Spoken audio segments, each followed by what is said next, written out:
All right, YouTube, welcome back. Thanks for watching.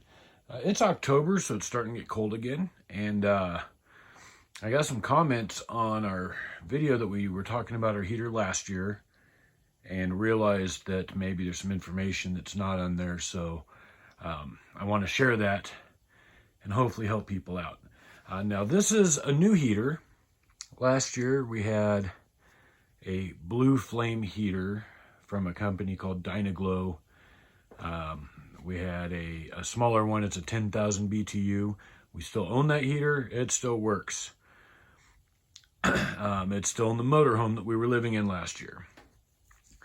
The year before that, we had the Dynaglow Blue Flame heater, a 30,000 BTU in the original camper that we were living in. We still have that. It still works. It's actually going to go into our shop. It's actually in there. It's just not hooked up yet. This year, we decided we were going to try an infrared heater. And we went with the Mr. heater.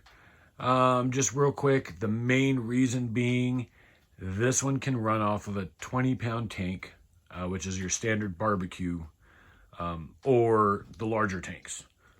The Dynaglows require a 100-pound tank with a 2-stage regulator.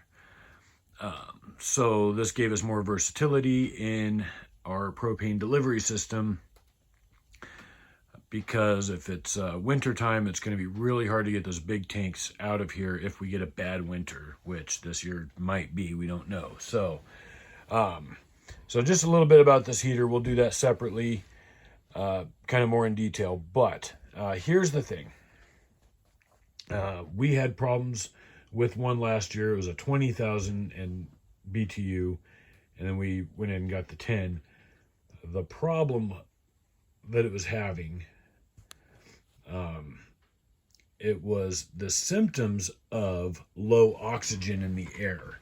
That I don't believe that was the problem, because we hooked our 30,000 BTU up in there and it worked just fine. So it was something in the components that were not acting right.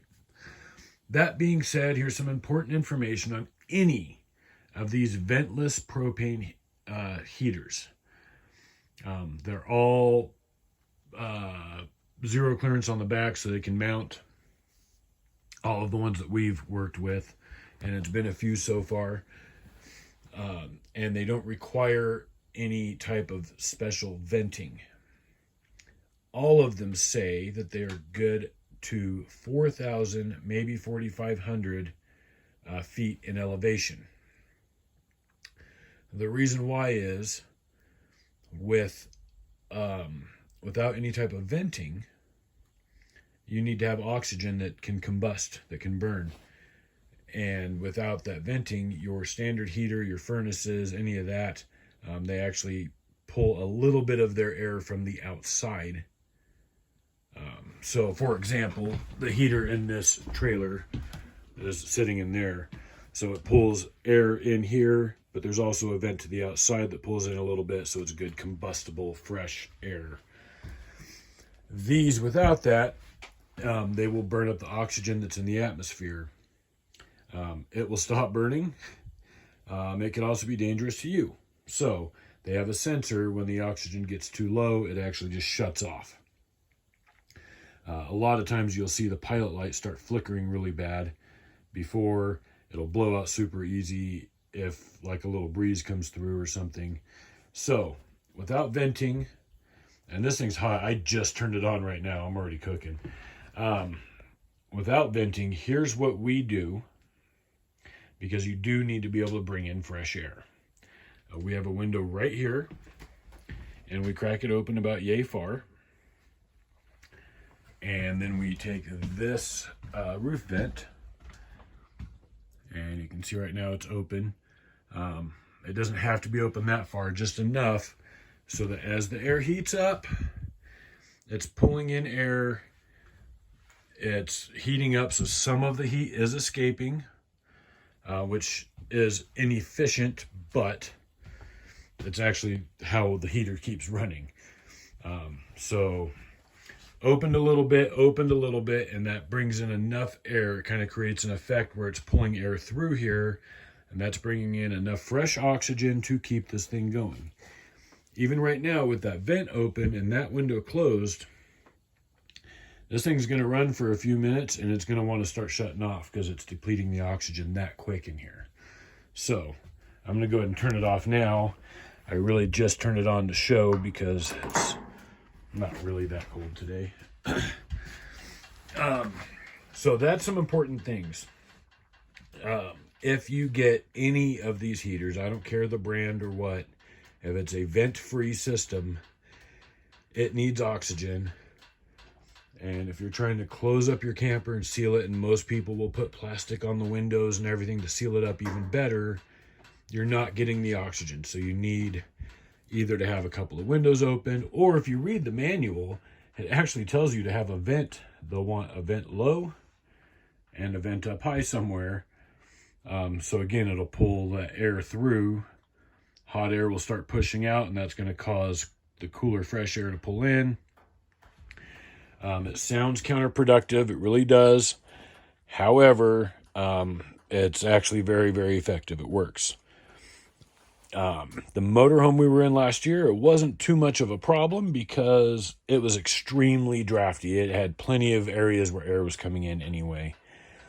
The original camper that we had the year before that we moved out here with, it was also extremely drafty. We had plastic on the windows and still never had that problem because there was just enough holes and crap in the walls where air was coming in. This camper, however, is pretty well sealed. It's not drafty. It does get cold. The insulation is not fantastic in it, but it's not drafty. It's not pulling in air. So we do have to keep a window open. We could cut vents in, but I don't want to do that. So we're just going to do the window trick. So that's where we're at. You're using these in an enclosed space. These are meant to be supplemental heat. And they're really good in like garages, shops, but a lot of people have talked about using them in their campers when they go up to hunting camp and things like that. And they're not working. The higher your elevation, the lower your oxygen levels are already. So, because I'm sitting at over 5,000, over 5,500 actually, just over. So we're about 1,000 to 1,500 feet higher than what they recommend anyway. I have seen where people have used these up to, 6, even 8,000 feet way up in the mountains when they're doing their elk hunts and stuff like that. And that is the same remedy. They may need to open the windows a little bit more to get a little bit more air in than we do, but the premise is still the same. You need fresh air. It has a sensor. It's called the ODS, oxygen depletion sensor. And the other thing is we live in a very dusty environment, so we actually need to blow that out. It's just in here with the pilot light. You hit that with canned air or an air compressor, and it blows it out. So it'll work more effectively anyway. If it gets clogged up, it can't sense the oxygen, and it will start shutting it down. So that could also be another problem that you're having if you're experiencing this, is just the thing getting dirty. But first thing you would want to try is the window trick. If, I guess to do it really efficiently, we've kind of spent several days testing like, okay, if we have this window open yay far and that one. So we kind of got it dialed into where those minimums are. If it's windy and the wind's blowing that way, which it very commonly does, we can actually just open that blind a little bit or even have it closed, and there's enough air coming in just from the wind. We don't need the vent open as well. We typically do open it just a tiny bit just to, it still helps, I guess, pull some of the air through, but not really a thing. Occasionally, my other dog likes to lay on this couch and bark like crazy out that window because it sees the goats or it sees rabbits jumping around. So we'll close that and open this window back here. It does the same thing. But again, as long as we have that cracked with these blinds being pleated, enough air does come through as long as we have that hatch open, and we're good. So hopefully this update helps.